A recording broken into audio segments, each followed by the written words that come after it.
at the posterior aspect of the right lower limb. We're going to begin the dissection with the gluteal region, and what you'll notice right away is that there's a very large muscle, the gluteus maximus muscle, that covers the entire gluteal region. You can see the gluteus maximus muscle here.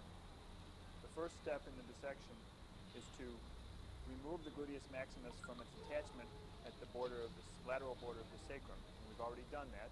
And in doing this removal, one of the things you want to be careful of is not to cut through a very strong ligament known as the sacrotuberous ligament, which can be seen right here. The gluteus maximus muscle arises from the sacrotuberous ligament in part, so you don't want to lose that ligament because that's going to be important as a landmark later on in this unit. Underneath the gluteus maximus muscle, you can see a muscle which you should identify immediately, the piriformis muscle, which is the key to the gluteal region. You can see the piriformis muscle here as it arises from the lateral border of the sacrum and attaches at the intertrochanteric fossa of the greater trochanter of the femur. So you can see the piriformis muscle right here, sort of pyramidal-shaped muscle. The reason why the piriformis is the key to the region is because all of the structures that pass out the greater sciatic foramen from the pelvic cavity to the posterior aspect of the hip and thigh will either go above or below the piriformis muscle. You can see in this particular dissection that the large nerve, the sciatic nerve, is passing out underneath the piriformis muscle to gain access to the posterior thigh. There are a couple of arteries and nerves that will pass both above and below the piriformis muscle that you should identify at this time. They are the superior gluteal arteries and nerves and the inferior gluteal arteries and nerves, which can be seen as stubs at this point. Inferior gluteal artery and the nerve is not visible. There it is, the inferior gluteal nerve as a stub. This was supplying the gluteus maximus muscle, and so when we cut the gluteus maximus, we removed it. Coming out above the piriformis muscle would be the superior gluteal arteries and nerves, which are still supplying the gluteus medius and gluteus minimus muscles.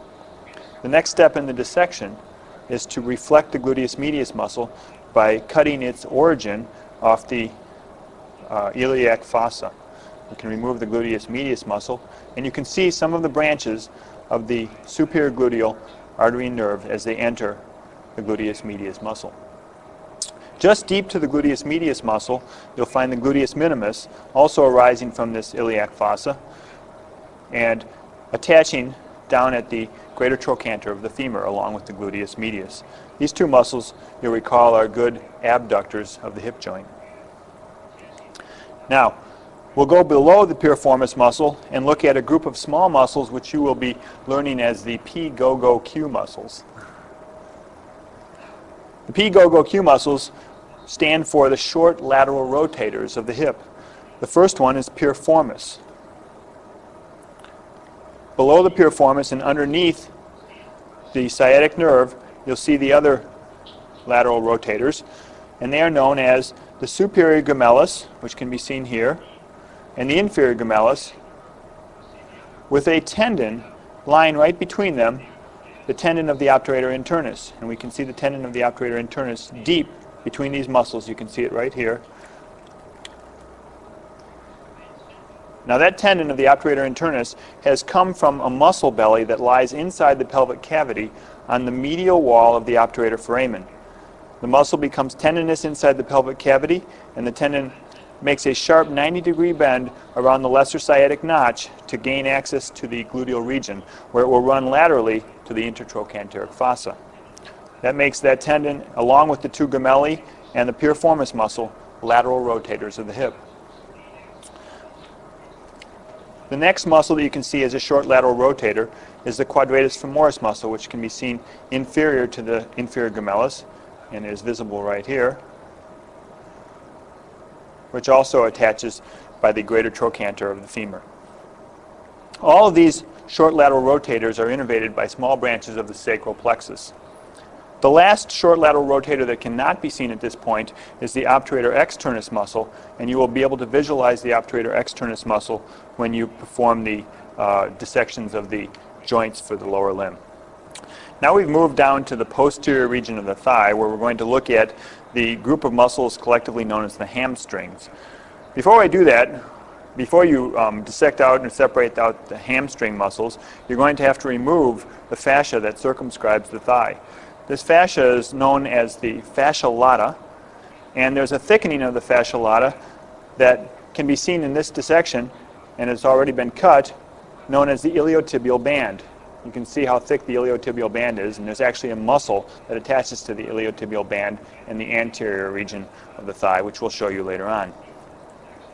The four muscles of the hamstrings can be seen in the posterior thigh. Three of them attach to the ischial tuberosity, which can be seen right here. You can see that all three of these muscles attach to the ischial tuberosity. One of them is seen laterally, the long head of the biceps femoris, and two of them are seen more medially, the semitendinosus and the semimembranosus. If we look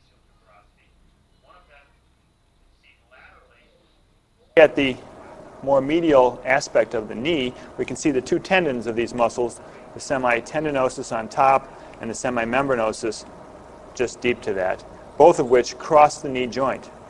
It's important to remember that these three muscles cross both the hip joint and the knee joint, and therefore have an action on both of those joints. The fourth muscle of the hamstrings is another muscle that pairs up with the long head of the biceps femoris.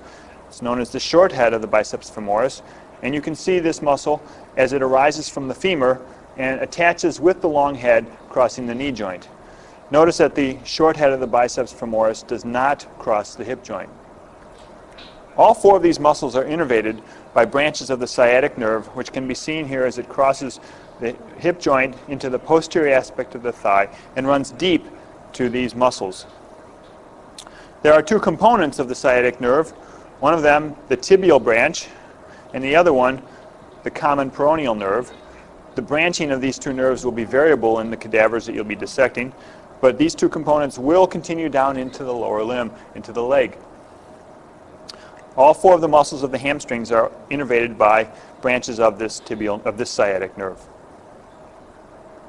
Finally, the last portion of the dissection that you need to perform is to look for the arteries that are going to supply the posterior thigh. The branches of the deep femoral artery that supply the posterior thigh are known as perforating branches, and they will gain access to the posterior thigh by passing through the adductor magnus muscle. The main branch of the femoral will continue down in the anterior thigh and gain access to the posterior thigh in the popliteal region by passing through the adductor hiatus and passing down into the leg as the popliteal artery. You can see the popliteal artery right here after passing through the adductor hiatus. This is a continuation of the femoral artery.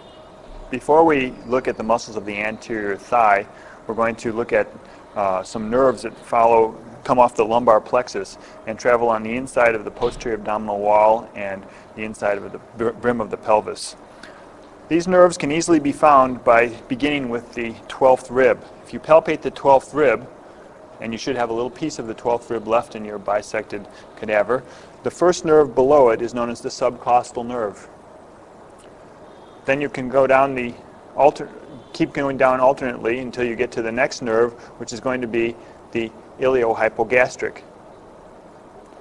Below that is the ilioinguinal, and the ilioinguinal has a nice landmark. It actually goes and penetrates the iliacus muscle near the anterior superior iliac spine, which is a good landmark for the ilioinguinal. The next nerve down is the lateral femoral cutaneous. Continuing down, right alongside the lateral border of the psoas muscle is the femoral nerve. Immediately on top of the psoas muscle is the genitofemoral nerve. And finally, on the medial side of the psoas muscle, deep in the pelvic cavity and penetrating the obturator internus muscle, is the obturator nerve.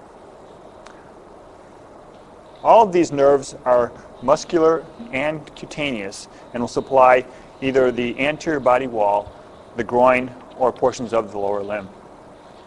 To begin with the muscles of the anterior thigh, we're going to start up in the pelvic cavity and look at two muscles, the iliacus and the psoas major muscle, which both arise up in the pelvic cavity and from the lateral surfaces of the vertebra, and continue down to form a common muscle belly, the iliopsoas muscle, which attaches at the lesser trochanter of the femur. These two muscles are major hip flexors and are both innervated by the femoral nerve. Continuing down from the iliopsoas muscle, we're going to look at the muscles that form the anterior group of the adult thigh.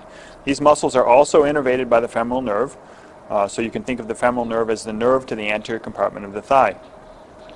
The most superficial muscle of this group is this very long muscle, actually the longest muscle in the body, known as the sartorius. You can see it arising from the anterior superior iliac spine and crossing the hip joint, continuing down to the medial aspect of the knee and inserting below the knee on the medial aspect of the tibia. Once you move the sartorius out of the way, you can see the other four groups of muscles of the anterior thigh, which form the quadriceps. Quadriceps is broken down into a lateral muscle, the vastus lateralis, a medial muscle, the vastus medialis, a long straight muscle on top known as the rectus femoris, and a muscle deep to the rectus femoris known as the vastus intermedius. All four of these muscles form a common tendon that attaches after surrounding the patella on the tibial tuberosity. This is known as the patellar tendon, attaching below the kneecap on the tibial tuberosity. Now we're going to move to the medial group of muscles of the thigh, known as the adductor group. This group is innervated by the obturator nerve. The first muscle that you will look at is the most medial muscle, known as the gracilis muscle. It attaches to the pubic symphysis and continues on down to pass below the knee joint and attach in concert with the sartorius and the semitendinosus muscle. During this dissection, the next part of the dissection is to take the next muscle, which is the adductor longus muscle, and bisect it and flip part of the adductor longus out of the way. This exposes the underlying adductor magnus muscle, which is this very large, massive muscle seen right here, and the adductor brevis muscle, which is a smaller muscle that attaches to the pubic symphysis. Now it's easy to tell the difference between the adductor brevis and the pectineus, which lies just above it, because the obturator nerve comes out underneath the pectineus but splits around the adductor brevis. Here you can see some branches of the obturator nerve, anterior divisions of the obturator nerve, as they cross on top of the adductor brevis. The last muscle of this group, the pectineus muscle, can be found in either a member of the anterior compartment muscles or the medial compartment muscles. This muscle is innervated by the femoral nerve and also by the obturator nerve. It also performs the functions of adduction as well as flexion. So it really can be put into either of these two groups. Now we're going to finish off the dissection by looking at the blood supply to the anterior thigh. And the main artery that courses into the thigh is the femoral artery, which is a continuation of the external iliac after it passes underneath the inguinal ligament, which would have been approximately here. As soon as the femoral artery passes across the inguinal ligament, it branches into a number of important branches. A lateral branch circumflexes the femur and is known as the lateral circumflex femoral artery. A more medial branch, which can come off of the femoral or can come off of the deep femoral artery, is the medial femoral circumflex. And these two arteries, the lateral and medial femoral circumflex, continue around to the posterior aspect of the femur and take part in an important anastomosis behind the femur and supply the head of the femur with its blood supply. The last branch of the femoral that we need to look at is the deep femoral, or profunda femoris, which we already talked about with the posterior thigh, because this artery continues down on top of the adductor magnus and gives perforating branches through the adductor magnus to supply the posterior thigh. The continuation of the femoral will follow down the adductor canal and pierce the adductor hiatus in the adductor magnus muscle to gain access to the back of the knee joint, where it changes its name to the popliteal artery.